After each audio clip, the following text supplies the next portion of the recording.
Lionel Messi is 39 years old. This is his 6th World Cup.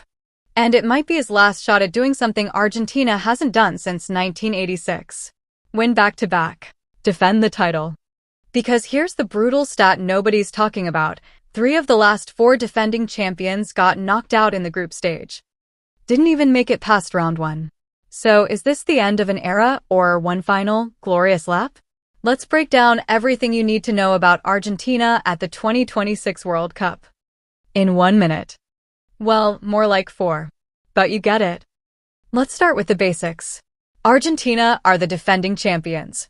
They won it all in Qatar back in 2022, beating France in that absolutely unhinged final everyone still talks about. Since then, Lionel Scaloni has barely changed a thing. And why would he? The man's basically a national hero at this point. Same core, same system, same belief that this group of players just knows how to win. Now let's talk about the group stage. Argentina landed in Group J alongside Algeria, Austria, and Jordan. On paper, this is about as friendly as a group gets for a defending champion. Jordan are first-timers, making their World Cup debut. Austria are back after a long absence. Algeria are the most experienced of the bunch, but still nowhere near Argentina's level. In theory, this group should be a formality. And so far, it has been. Argentina opened with a 3-0 win over Algeria. Clean, controlled, no drama. Exactly what you want in Game 1. Here's where it gets interesting, though. Easy groups have a funny way of making teams complacent. You know the type. The team that cruises through the group stage looking unstoppable, then completely falls apart the moment the games actually matter. Argentina's coaching staff knows this. So expect them to rotate, manage minutes, and treat the group stage as a tune-up rather than a victory lap. Now, the man himself, Messi. At this point, talking about his stats almost feels redundant. But here's a fun one. He's still doing it at Inter Miami, racking up goals at a rate that frankly shouldn't be possible for someone his age.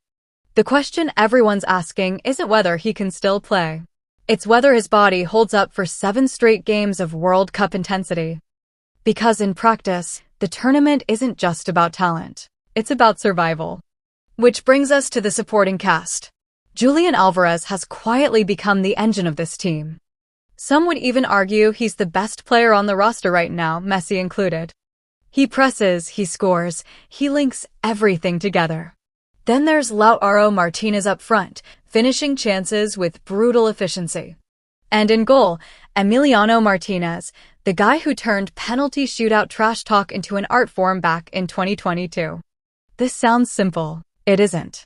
Because Argentina's biggest weakness might be the one area you'd least expect from a team this experienced. The back line. Injuries and age have crept in, and against faster, more direct attacking teams, that back four can look shaky. It's the one crack in an otherwise stacked roster. So here's the real story.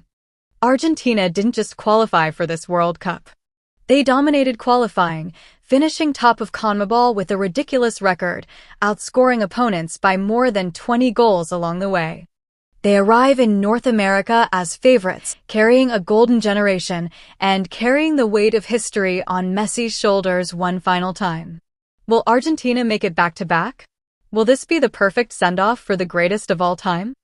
Or does the curse of the defending champion catch up with them in the knockouts? That's the question this entire tournament is going to answer.